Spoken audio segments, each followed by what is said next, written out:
Hello, I'm Sarah Barth, Executive Director at Semper Virens Fund. Thank you for joining us in another of our series of Under the Redwoods, our webinar in which we explore the beauty, history, science, benefits, and inspiration of our redwood forests. As we always do, we begin with an acknowledgement that the redwood forests of the Santa Cruz Mountains are among the ancestral lands for many indigenous peoples, people who cared for these lands successfully for millennia until they were forcibly removed. And we are grateful today to work with some of their descendants, including the Amamutsin tribal band and the Muwekma Ohlone tribe, in helping to restore their cultural and traditional relationships to these magnificent lands.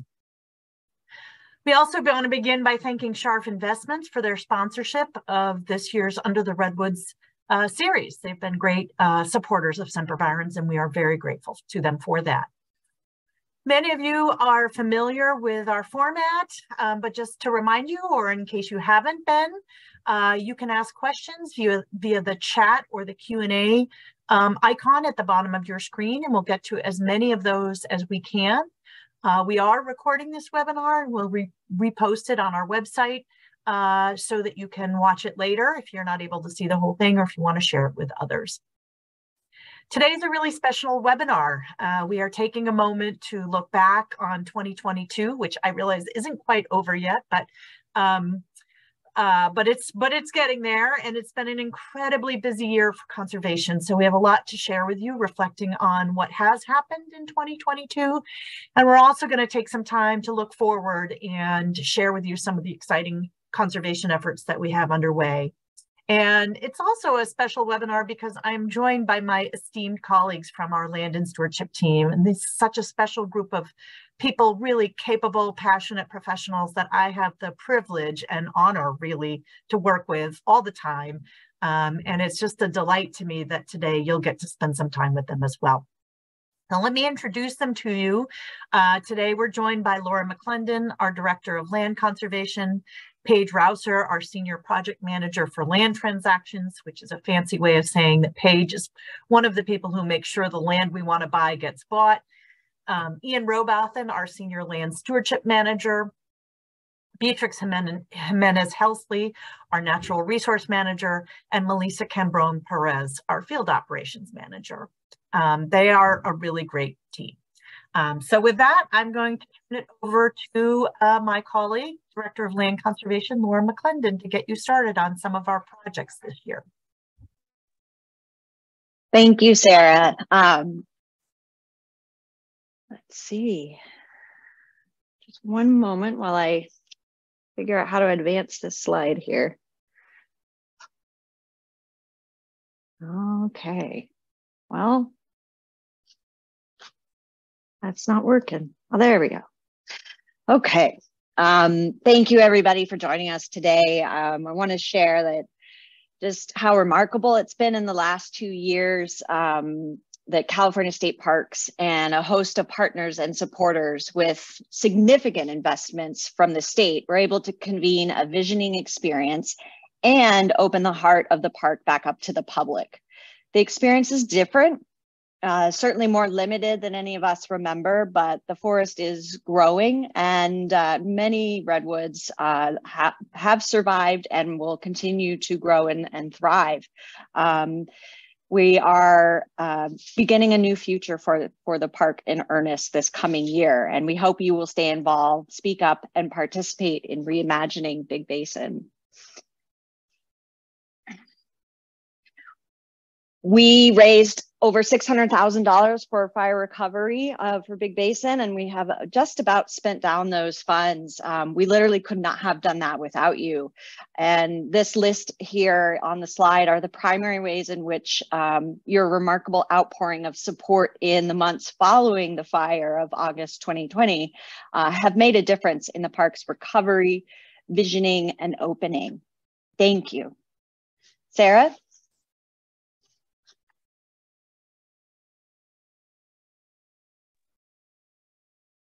Sorry, I have to get used to this on and offing. We asked a lot of you this year, and you have shown up as you always do You helped us raise urgent funds to purchase the gateway property to this is the new gateway to Big Basin, a really important conservation property that's going to be pivotal in the reopening of Big Basin State Park. You helped us set a Guinness World Record on Earth Day with our Hug a Tree Challenge, which was a new adventure for us and a great way to promote love of trees, love of redwoods, and the work that we do. And you helped us complete a multi-year capital fundraising campaign to protect more than 1,000 acres of redwoods, including 39 critical acres of old growth redwood trees that otherwise would not have been protected. And really, that capital campaign also allows us to establish the funding needed to care for the more than 11,000 acres of forest that we own and care for and are responsible for protecting and restoring. And we shared a lot with you, including this one. This is our 10th webinar, and it's been a great way to stay in touch with all of you. I hear from a lot of you that you watch them regularly, and that's fantastic. We had some really interesting guests who have, I think, expanded our horizons, certainly my horizons, and I hope yours. And they included people like Dr. Suzanne Bartlett Hackenmiller, who is the queen of forest bathing, which is kind of an interesting and new concept, and I hear it being talked about all the time now. And composer Scott Ordway, who debuted his symphonic piece, The End of Rain, at the Cabrillo Music Festival. And if you didn't watch that webinar, the reason it's linked to a group like Semper Virens Fund is because it was focused on the fires and the consequences to the forest and to the people of the region impacted by those fires. And we asked a lot of ourselves as a team. Some of the things that you may not see, but that we dealt with this year that I think are important for the health and vibrancy of the organization is we reduced our office footprint. And like so many other private and nonprofit and for-profit organizations, we rethought how we did work. And that includes moving to more of a remote hybrid office setup and saving dollars on rent that instead can go towards conservation. So we have a new and smaller office now in San Mateo. And we also, behind the scenes, spent a lot of time as a team this year doing work with some consultants. Promise 54 is the name of the company we worked with, helping us really think about and design an approach to expanding the diversity, equity, and inclusivity of our workplace and our program of work. It's an ongoing effort, but we will be sharing our initial plans with this community next week. So please look for that. So thank you. And with that, I'm going to turn it over to my colleague, Paige Roser.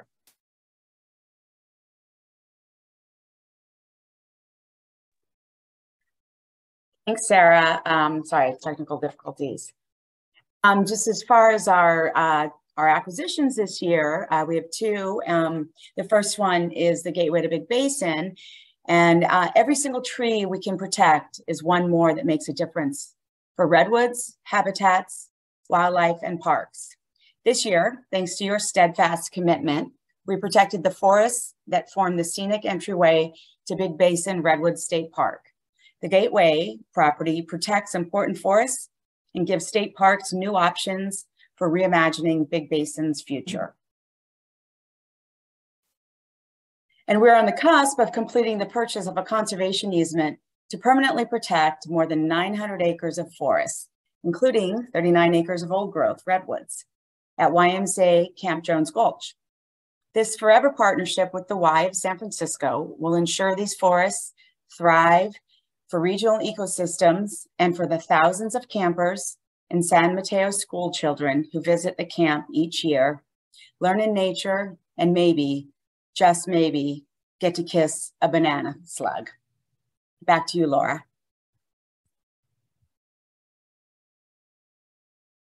I would advise folks to think twice before kissing a banana slug. You'll be washing your face for a long time. We're really proud to have reached milestones this year with new public parks. Partnership is central to our work to care for forests, and at San Vicente Redwoods and along Laguna Creek, which is next to the Bonnie Doon Ecological Reserve, we're proud partner with the Land Trust Santa Cruz County, which has led the development of the new trails that you can visit now at Laguna Creek.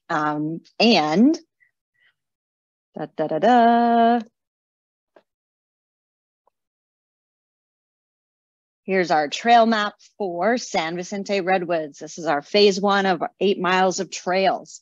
We hope you'll join us, the Land Trust Santa Cruz County, Peninsula Open Space Trust, and Save the Redwoods League on December 3rd to hit the trails at San Vicente for the first time when we open all of these trails to the public. So please come join us either on that day or any day thereafter.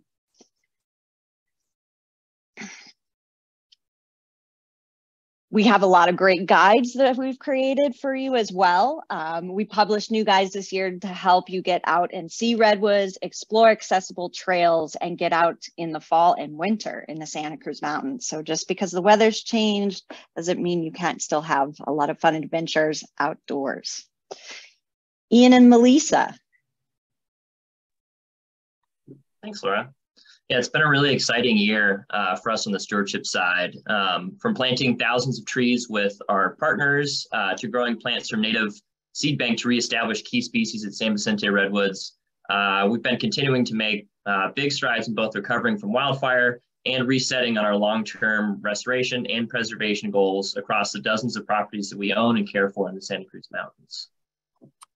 For example, years ago, we worked with the UCSC interns to collect native plant seeds at San Vicente, and for them, they've been since growing at the UCSC greenhouse. And now this year, we finally are able to bring them back to reestablish the key species throughout the property. And many of those areas that were burned heavily in the fire in San Vicente are going to be the first to get the new seedlings. And this winter, they'll finally find their first home. And we're also really proud to help establish key research at San Vicente, including a geomorphic study led by San Jose State University Department of Geology professor Manny Gavitt, along with graduate student Jessica Williamson, looking at the movement of vital spawning sediment following the removal of the Mill Creek Dam last year. We've also helped work with a historical ecology research conducted on behalf of the Amundsen Tribal Band by UC Berkeley in partnership with the Amundsen Tribal Band. We spoke to those UC Berkeley researchers supporting this work in our webinar series last month, so definitely make sure to check that out. Beatrix, I'll pass it on to you. Awesome, thanks, Ian.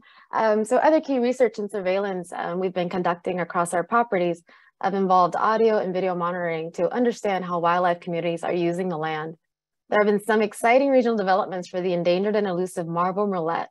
A nest found in a surviving Douglas fir in Big Basin gave researchers the first ever first-hand look and video of a baby marble murrelet's first flight. And I'm proud to announce that recent audio monitoring surveys that we had deployed have detected marble murrelets at multiple locations in and around Gazos and White House Canyon. This is great news for a species whose habitat was deeply impacted by the CZU wildfire. We also were joined earlier this year by a master bird guide, Alvaro Jaramillo, to get a glimpse into the lives of birds on the Central Coast. Check out his guide online. Melissa? And you may have seen the news recently, less than a year after the dam came down on Mill Creek in the San Vicente watershed, 15 coho salmon fry were counted below the dam site. This is a remarkable development for the species at the very southern end of their range. And while the removal of the dam was recent, it points to the value of decade of watershed-wide restoration conservation efforts. Land stewardship and habitat restoration is all about the long game. Sarah?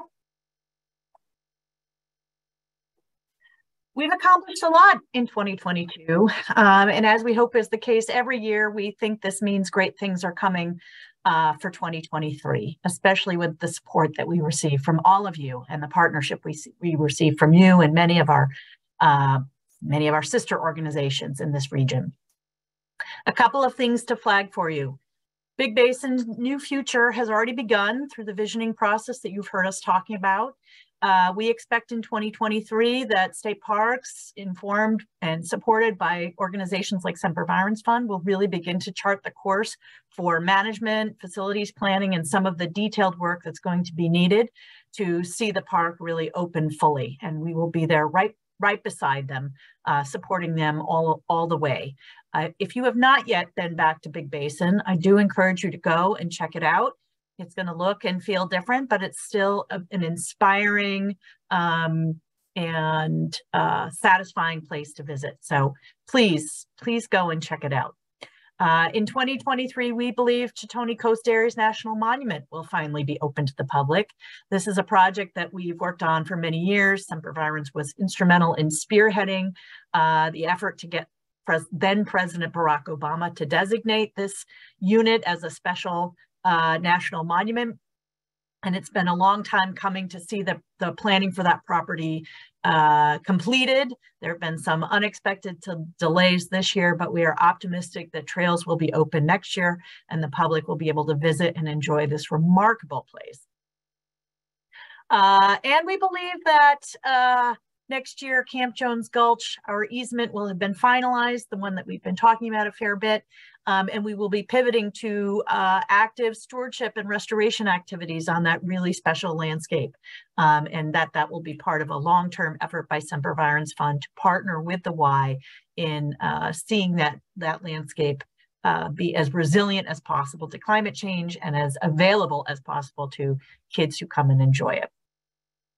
Next year, we have 6 properties that we expect to see added permanently as new additions to Castle Rock State Park. We look forward to celebrating that with you when it finally happens.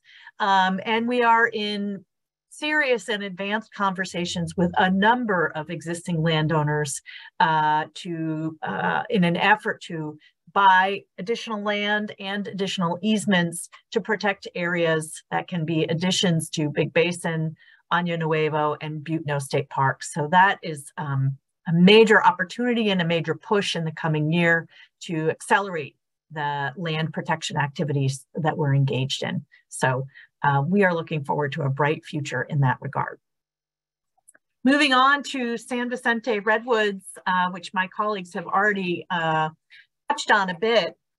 We've done all kinds of watershed restoration work there, including removal of the dam that was alluded to, but we've got more to come. And one of the things I'm most excited about is we are in the process of designing a pond and habitat restoration effort that will take what's currently degraded habitat filled with non-native species and restore wetland and marsh-like conditions that will allow for the reintroduction of some endangered species, in particular the California red-legged frog and the western pond turtle. So that's very tangible, very exciting restoration project that you'll be hearing about going forward. Similarly, we are continuing to look to additional creek restoration opportunities that can help us support the coho and steelhead trout that have been returning to the streams on some of our properties. So you'll hear more about that in the coming year. We will continue to do forest recovery work post-fire and beyond to try to help the forests that we manage be as resilient as possible to wildfire and other challenges from climate change. The predictions around climate change, temperature rise, drought, flooding, extreme weather, they have us concerned. They have everybody concerned, but particularly as land managers, they have us concerned. But we are not undaunted. And as my colleagues alluded to, we are a science-based organization. We do a lot of work with researchers.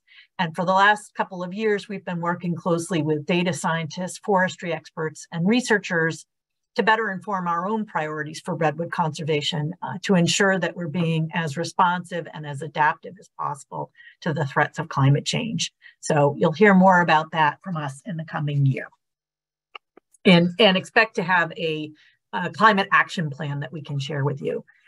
And I guess looking at my slide, I missed talking about the really interesting work that we've been doing with marbled murrelets and eDNA research. And we're so excited to report that on a number of properties where we anticipated to find endangered and imperiled murrelets, we are indeed finding them despite the fire. So that is one of the one of the moments, the data around that is one of the moments of great hope that I experienced this year, and you'll hear more about it in the coming year. So thank you for looking back at 2022 with us and starting to look ahead together. We hope you will join us. We are increasingly connected on social media and invite you to join us. You can find us on Facebook, Instagram. You can get our email newsletters. We have volunteer opportunities if you're interested in coming out and getting out on the ground. Lots of ways for you to stay engaged and connected with what we do. So please join us.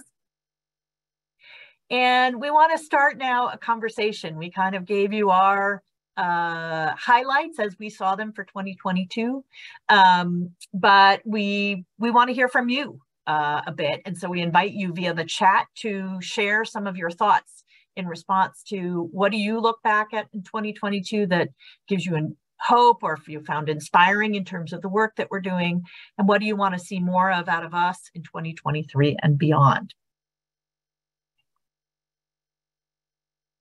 So with that, I'm going to invite my colleagues to join us, all of us, because we're going to start a dialogue amongst ourselves about what we're looking forward to in 2023. And then we will take your questions through our moderator later in this conversation. So I'm going to open it up to my colleagues, see what their reflections are on 2022 or what they're looking forward to in 2023. I'm happy to jump off here if that's right with the rest of the group. I think one thing that's really heartening just in looking back on the year as a whole and what this team's done and what everyone on here and all our supporters have really made happen too is just the recovery we've seen post-fire. And I know Melissa talked about it and Beatrix talked about it with our various salmon and marble murrelet stories, but that's one item that's really rung true for me, not only in those projects, but in a 4-year invasive species removal project we did, removing 30 acres of invasive vine, Clematis vitalba, that was choking out riparian habitat, right alongside where we're seeing these new coho and steelhead salmon starting to work their way in. So we're hoping to see more of these kind of multiplying and accruing benefits from all sorts of these kind of layered overlapping restoration projects we've been doing, and seeing those really the reality of those really playing out. So yeah, and I'd like to kind of add on to that. I agree with the marble murrelets, and it's been so exciting to get some detections on some of our properties. As we shared, the CZU fire had a great impact on marble murrelet habitat. Many of their Douglas firs did not survive the fire because they're not adapted to. So unfortunately, many were lost. However, as we saw and heard at Big Basin State Park, they were able to find a nest, and it was one of the first ever ground footage taken from the ground of a marble murrelet taking flight. And maybe to some, when you look at it, it doesn't look like much, but it was spectacular. So I highly recommend checking that out. And I also want to mention that one of the big things that I was really excited about was we deployed acoustic sensors throughout several of our properties. And in some where, the fire hit it really hard in those areas where many of the habitat was lost. However, we did hear some detections, not necessarily that they're using those stands, but it means they're still going back to those general areas. They have strong site fidelity, so meaning they love to go back, or they are adapted to go back to their kind of habitat and where they had a nest before. So next steps include working with other experts in the area and doing some more research as to what are the next steps and where do we deploy units and where do we go survey to go see how this endangered marble murrelet is doing in this area. And to bounce off that, I know for me personally, just seeing how much Semper Virens as an organization works with all of our partners, whether big or small, has been just really amazing this past year. As Beatrix was saying, a lot of the work that we do, even with like marble murrelets, it's not just us. We have independent contractors. They can be ecologists, just both in just the maintenance field or just the more biology field. So I think being able to realize that restoration, it is a long-term goal, but it's also multifaceted. So there's so many more things going on that no project is ever uniquely singular. and being able to have those partnerships throughout the mountains with various people and understanding what needs to come together, I think is a really key part of this, like, our work. You know, Melissa, one of the partners I feel like I've learned the most from, and that I think we've done some of the most innovative work with in the last year, is the Amamutsin, with whom we do a lot of our on the ground stewardship projects. That's not new for us to work with that tribal land trust. But in the course of the Mill Creek Dam removal project, we really, I thought, took it to a new level and had them survey the stream and stream bed before the dam was removed and after the dam was removed, in an effort to discover archaeological sites, something that never would have occurred to me without talking to them and working with them. And they also used this opportunity to recreate and restart a cultural practice of welcoming back the salmon ceremony that they hadn't done in over 100 years, and did for the first time when the dam came out, and did again recently, inviting other tribes from around the country. And they were, in talking to the tribal chairman recently, he was quite confident that one of the reasons we're seeing great salmon return is because there was that tribal component, literally calling the salmon back now to a safer and safe habitat. So that's been a year of, that's been a partnership that has yielded great growth for me personally in the last year or so. I'll pipe up. Not to be too much of a one-trick pony, but you know, acquisitions in the next year, you know, finishing this 8-year project with the YMCA is just opening us up to do our next big project, and we have, you know, some potential big ones coming along. I shouldn't say big ones, but there's one. And one thing that really was so successful about has been so successful about the YMCA project is the amount of public funding we were able to bring into this project. And all 3 public agencies, Coastal Conservancy, Wildlife Conservation Board, and California Department of Fish and Wildlife, all really jumped up to help along to match a lot of the private funding on this project. So I think that just sets us up to have a good presence in Sacramento and bring in, similar to San Vicente Redwoods, bring in more public funding to this area, as I said, and to match a lot of the really great private dollars that have been coming into this area as well. And, you know, just being able to get more land into public ownership in the area is what I look forward to in the upcoming year. Got to keep our stewardship team busy. I hope we keep you very busy, Paige. There's a lot of dynamism in the Santa Cruz Mountains right now in terms of the real estate market, and that is an opportunity for Semper Virens. It also means that the properties we do purchase are going to be that much more expensive. We operate in one of the most expensive conservation environments in the country, but boy, those redwoods are worth it. They're valuable for good reason. So. But anyway, I am really excited to see what we can deliver in 2023 and 2024, since many of these real estate projects take multiple years. I've been thinking a lot about resiliency and climate change, but in kind of a lot of different contexts where I feel like we can learn a lot from the forest itself, and just seeing how, I mean, the redwoods, they're growing back. Most of them didn't die. Even the ones that got very, very charred and, you know, burned off all their needles, all their branches, they now are these, you know, big, you know, single trunks with just bushy growth coming out of them. And they're persisting. And it makes me think a lot about how our work kind of balances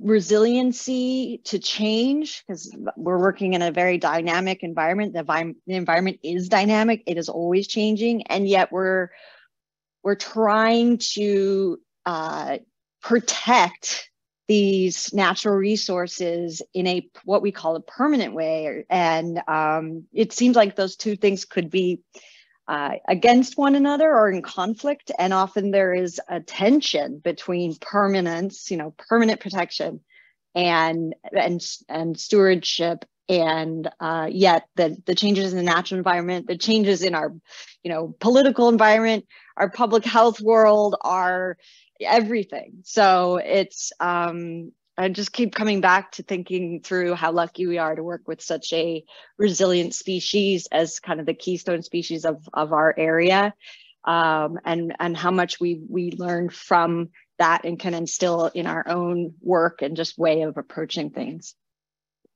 I think there's also a really resilient community in the work we do, not just the kind of human community throughout the mountains and our supporters, but also the community of land managers and people who work on the land. And Lacey, you talked about that it's not singular, it's always kind of a team in these projects. And it's been, another thing looking forward that's been fantastic is post-fire for all those affected is coming together and thinking through solutions looking forward. How do we approach these things across boundaries, kind of watershed wide, throughout the whole eco region of the Santa Cruz Mountains here, to find better ways to go forward and really try to shift our thinking as we deal with both post-fire effects, but coupled with the effects of climate change, and be able to do things better looking forward that are, again, kind of working across partners for the betterment of everyone and all the species. So.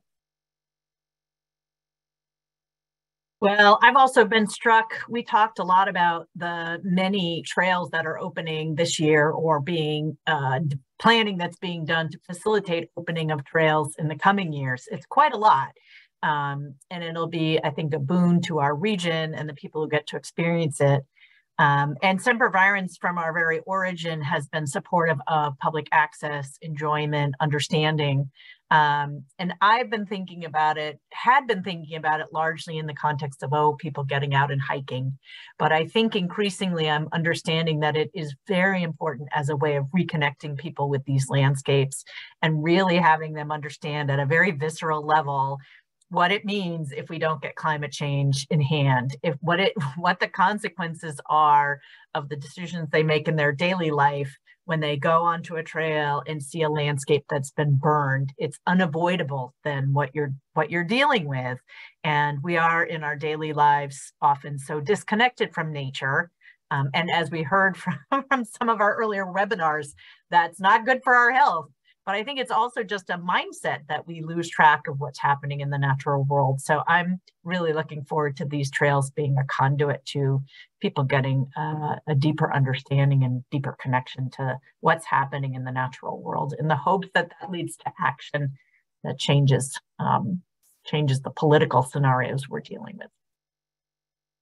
I agree, Sarah. I think one of the big things is getting out into nature, wherever it may be, in the mountains, at the park, and just, you have a place that you go back to and seeing it change over time, and then seeing how that change is being affected by climate change. Maybe things aren't as green as they were before. I think when folks can get out onto the land, anywhere it may be, you really start to connect. One of my favorite things is definitely taking a close look at anything that's very small, that folks can tend to miss. As someone who's a petite woman, I admire anything that's small and functioning and is a part of this whole system. All of it's just so interconnected. I think about Coast Redwood, and they're so magnificent. And then the other thing I think about is like, all right, what are all the organisms happening below ground, making this all happen as well? And I'm thinking, what's in the air, and et cetera, et cetera. I can keep going. So yeah, right before this webinar, I actually reviewed the one from Alvaro Jaramillo, and was inspired on some of the stuff that he shared. And one of the things that he talked about was find a patch, is what he shared. And that was having to do with birding. And so you would hear the differences in the seasons over time of, who's inhabiting and migrating in and migrating out. And that's one way to really get connected. The other thing that you're talking about, Beatrix, I think, is that nature relies on this very interconnected, diverse network, right? We, I think, are taught from grade school on the web of life concept, and that if you pull out a thread, it can unravel the tapestry. And I feel like this organization in the last year or so has really been reflecting deeply on the fact that there's a direct analogy to the diversity we need to see in ourselves and in our staff, our board, the partners with whom we work. And that is something that's been, you know, sort of obvious, but we've been really explicit about it in the last year. And I think that's going to be good for us. A stronger, we see in the environmental context that biodiversity equals resilience and strength and vibrancy. And the same is true in the human community. And so I'm looking forward to a year in which we expand our partnerships and expand the perspectives that we bring into the organization. All right, well, we could probably keep going for a while. I want to see if anyone else has a last burning thing they want to say. Otherwise, we're going to open it up to our colleague, Matt Schaefer, who may not show his face, but he's been monitoring the chat with your questions so he can pitch them to us. But before I do that, anybody else have anything else they want to say? Esteemed colleagues? No? Okay, Matt. Well, the floor thank is you. yours to ask us questions or provide feedback from our audience. We have lots of questions, and Laura, you were talking about, you know, recovery from the fire and the amount of trees that are looking like they have been hit hard but are surviving and you know, thriving. We had a number of questions about wildfire recovery, and I'll ask a couple now and then I'll hop back on with some more. But how does Semper Virens Fund and our partners determine which trees were hazardous and needed to be removed?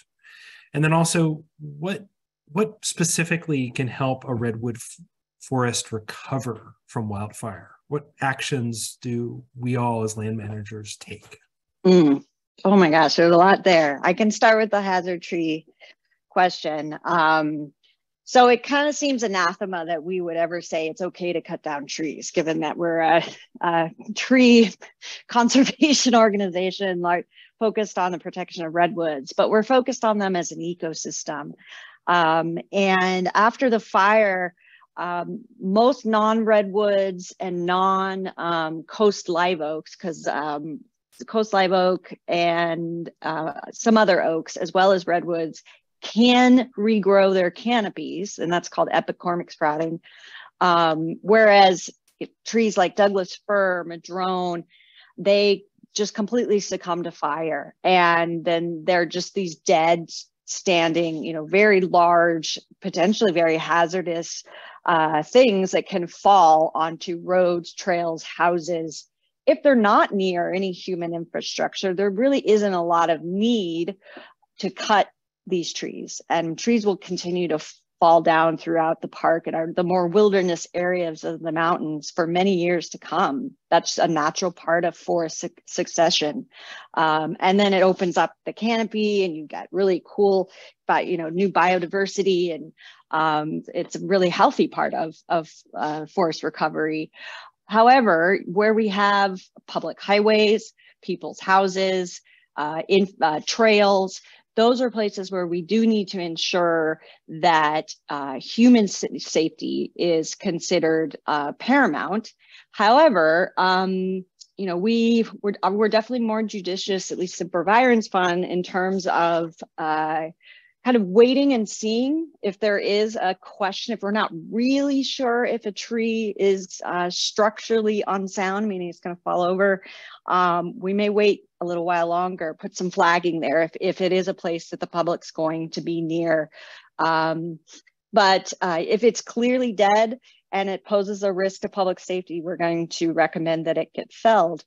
But again, doing that on a really limited basis and in a way that doesn't cause an undue amount of soil disturbance, because that's a big part of it as well. And we did just look at a property of ours which a public highway goes through the gateway to Big Basin for hazard tree removal. And maybe my team here can share a little more about the criteria that you guys were thinking through with the forester when looking at those trees and deciding criteria for felling any of them or not. Do you want to take that one, or do you want me to dive in there?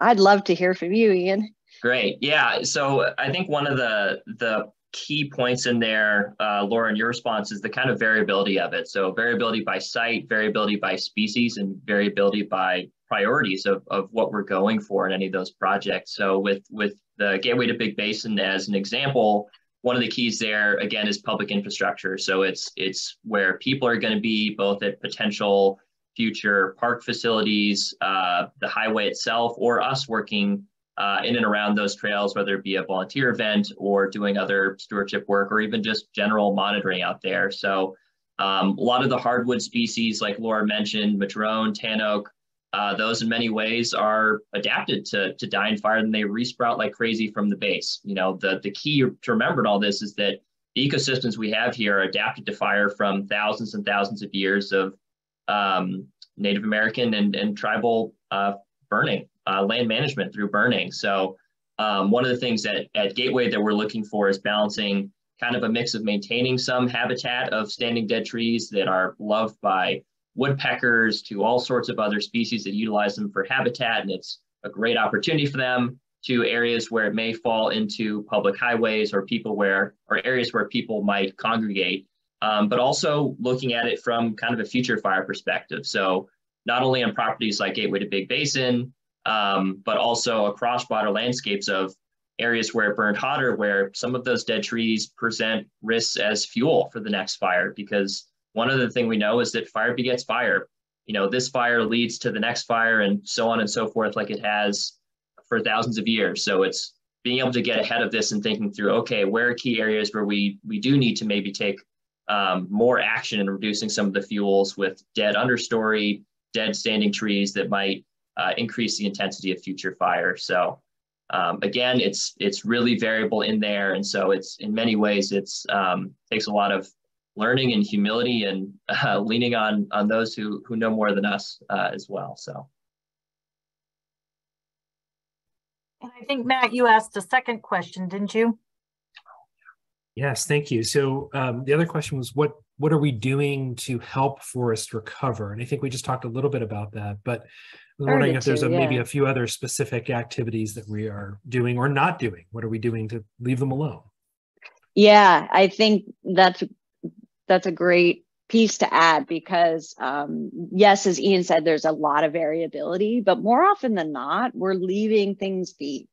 If you're looking at total percentage of the acres that we are managing, how much of it we're actually going and cutting low vegetation, thinning out some dead trees, doing road work, erosion work, that's happening on a minority of the area that we manage overall. It's very important for that to take place, but for the most part, nature kind of knows what to do, and we need to be really attentive to that. We do a lot of adaptive management and monitoring, which means you're collecting data on patterns of wildlife, on what plant abundance and occurrence is happening post-fire, and adjusting our management practices according to those findings. And we've done that. We've set ourselves up for that for the San Vicente Trail System, for example. We already post-fire, but before the trails had finished being built, rerouted one trail where there was all this incredible these rare plants that hadn't been seen in 50, 60 years, whose seed banks were just waiting for a fire to come up. And once we found these kind of hot spots, we decided, this is now a no recreation area. It's still kind of near some of the trails, but we knew it was important as a set aside. But both, recreation and conservation can coexist in this area. We're just being very careful about it. I don't know, Ian or Melissa or Beatrix, if you have anything to add to the post-fire management and things we can do for redwoods and redwood ecosystems to make them more resilient. Yeah, and thanks, Laura. One thing that came to mind, what happens post-fire, it's really important for the forest that many folks may not think about is the erosion after a fire and the road work. You know, a lot of these roads that we drive on are rural ranch roads, and they are specifically designed for their area. They're not your typical kind of asphalt road. And after the fires, when the fire came through, there were many plastic culverts, which are big pipes that are below ground to kind of help guide water off of the road. Because if you have too much water on these dirt roads, it could wash out. And that would be an expensive repair and not good for the ecosystem either, and the streams. So one of the things is, you know, addressing erosion, especially with these, with our current weather, it could be a bit unpredictable. And sometimes we get these heavy rains that come through, which are concerning because it just kind of comes down in a downpour. And some of these areas haven't fully recovered after the fires just because of the weather. You know, we haven't gotten much rain, so maybe there's not as many sprouts. The soil isn't as stable. And yeah, there's just more work that we need to do and kind of come in, at least help it become a more resilient in this time of climate change.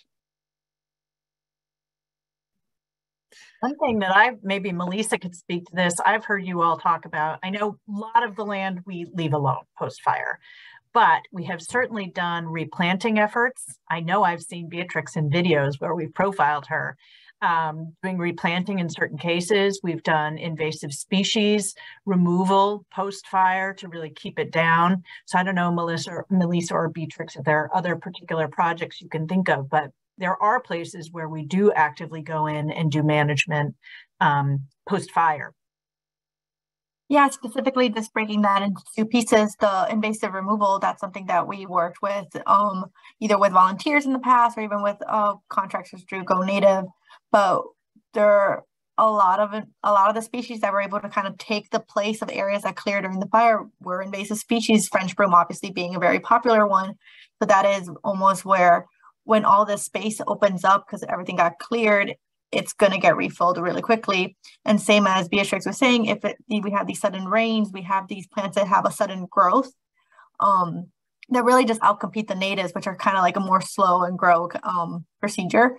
So there is a lot happening in the mountains, and we kind of just have to prioritize the areas that we want to be able to go in there and remove the invasives as possible. But it's also, again, looking into a bigger photo, because as Beatrix was saying, sometimes doing a lot of invasive removal can also mean a lot of erosion. You're still, in some way, in some form, some native and invasive species are still holding the soil together. So it really is like a delicate movement of where you want to work and just kind of prioritizing what needs to be taken place. And that's kind of similar to what's been doing with plantings. In the last winter, we were able to install a few, I think it was around 250 native redwood saplings to help areas of our properties. We obviously prioritized some that had a bigger impact from the fire. But this winter, we are starting to bring in more native species. Another thing Beatrix covered briefly through the presentation, just working with you at UCSC. So it's small little projects that are taking place where it really just depends on the sites where it's happening.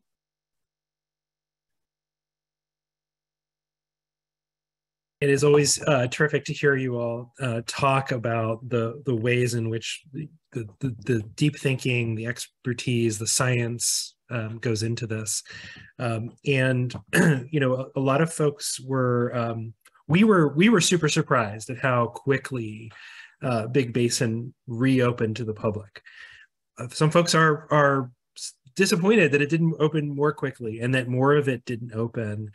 And I'm wondering if you could just say a few things. We don't have to get into all the details, I suppose, but about why. What is keeping California state parks from opening up more of the park to recreation? And then there's the tribute groves, which are in the heart of Big Basin and have been inaccessible even to us as stewards of those groves. Can you say a little bit about that?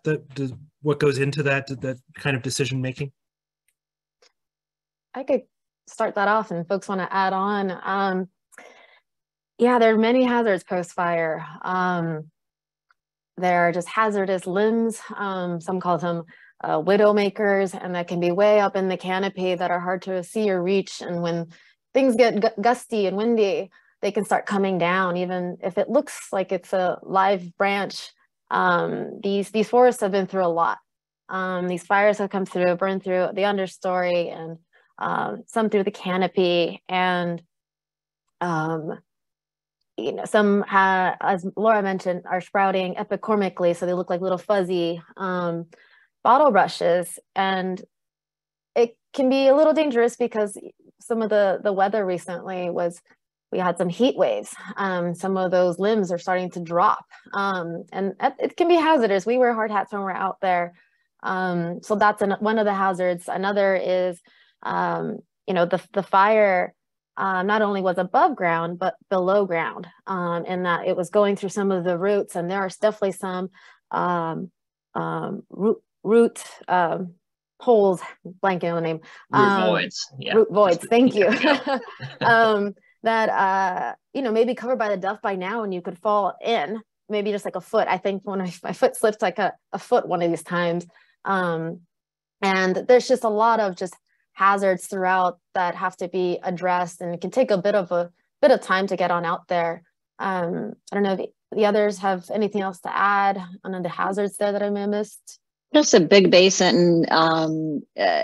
There was so much to clean up post-fire, first of all, and then dealing with the bureaucracy of FEMA and getting all of the crews in there to do that, doing soil remediation for things that had melted into the soil. They've had to walk every single trail, again, to look for these hazards like the root voids. Early on in the fire, there were some workers that fell into these ash pits. Thankfully, no one got super injured, but those were the professionals, and they still were caught off guard by how things had changed and just how dangerous they were. So it's largely from a public safety perspective that the park has not been opened completely, although they're working diligently to open more and more trails, because there's always an element of danger in going out to any natural area, but it's just been so high that it would be negligent on behalf of parks to say, come out here and enjoy this, you're going to get really hurt. So despite some people's willingness to take those risks, parks is taking a more cautious approach, and they have reopened the area around the old growth redwoods. We help pay for some strategic limbing of the old growth trees, like Beatrix said, to make sure that they don't fall onto people as they're walking that old growth loop right around the old headquarters, and also helped pay for some irrigation into the old growth trees because they continue to burn. They can burn for 2 years or more. That's just the nature of how fire functions in a redwood forest. So we did that to make sure the fire would get out sooner than later, and also to make sure those trees weren't felled then by Cal Fire, which they would have if we hadn't extinguished the fire manually. I think also there's the reality that there's no public infrastructure.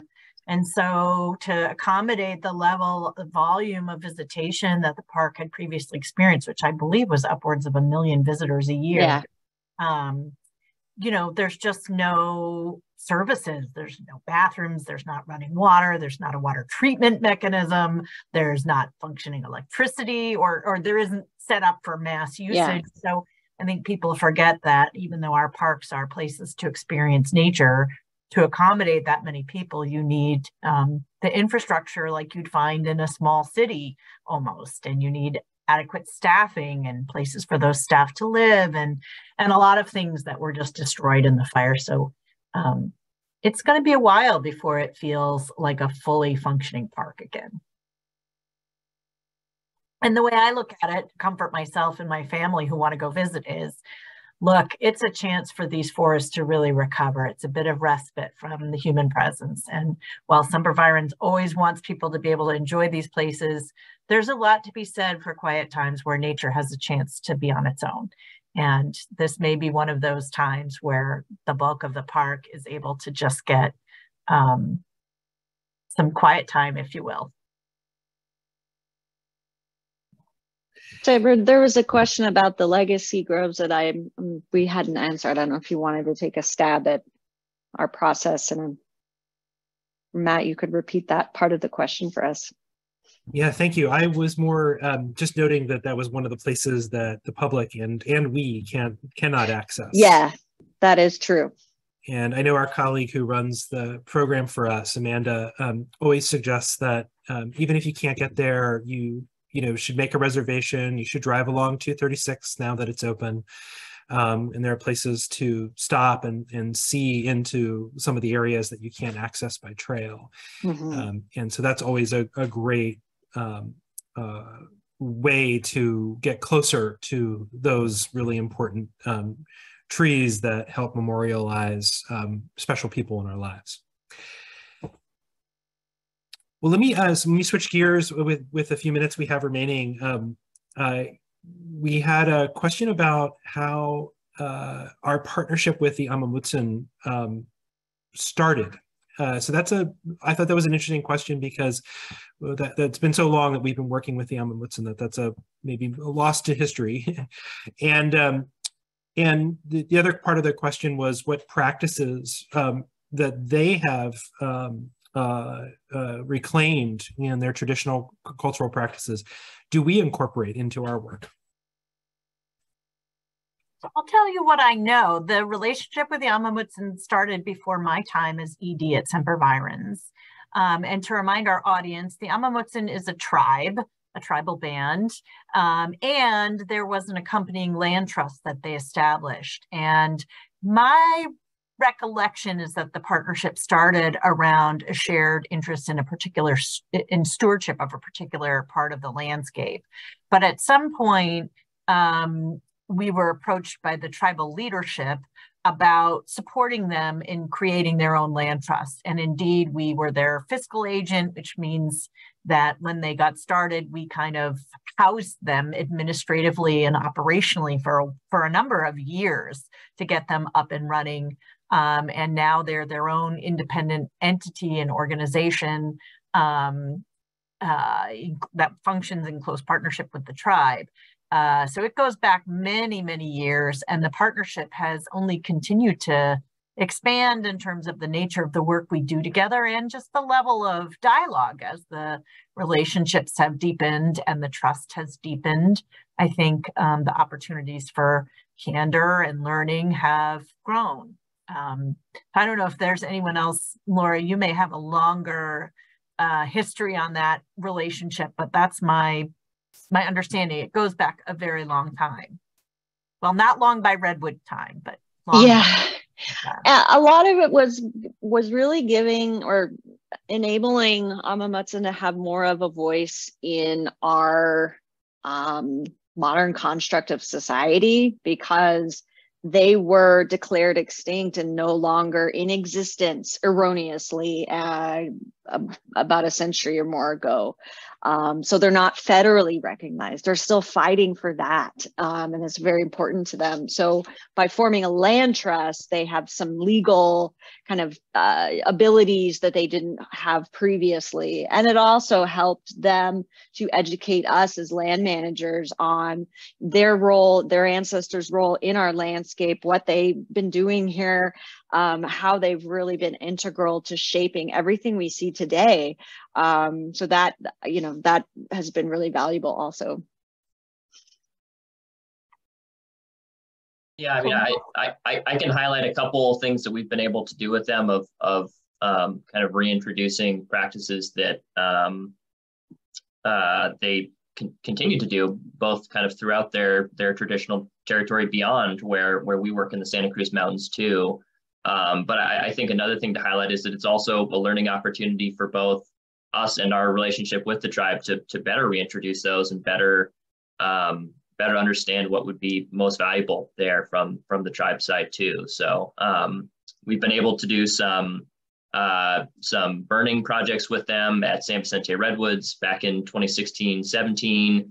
We did some prescribed burning and cultural burning alongside all our partners there, along with CAL FIRE, which was really kind of eye-opening and really powerful experience with having some of the tribal elders there, being able to do a traditional fire starting ceremony on the property, and just on that landscape as well, let alone the huge number of projects we've partnered with their native stewards on as well, which integrates both kind of cultural learning opportunities and practices within the broader stewardship work too, both to allow the stewards to kind of reconnect with that, both with the tribal culture and with the landscape out there. So that's been incredibly important for us, and I think one that is increasingly important looking forward to. So thank you, Matt, for that question.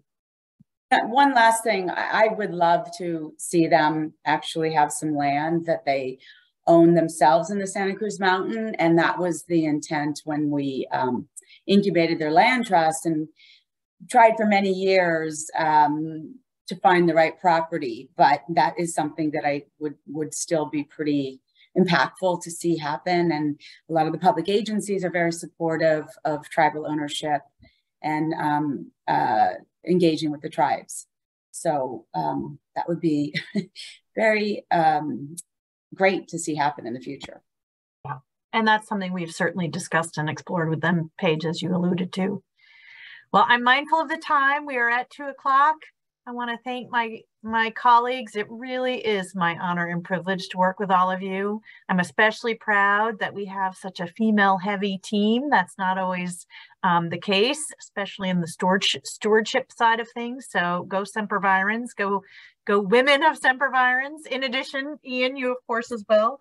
I hope our audience has enjoyed this. I hope you will join us for next year's webinar series. We will be starting up again early next year, and look forward to bringing you another set of really interesting and hopefully unusual and informative perspectives around Redwoods, the thing that unites all of us. So again, 2022 was an amazing year.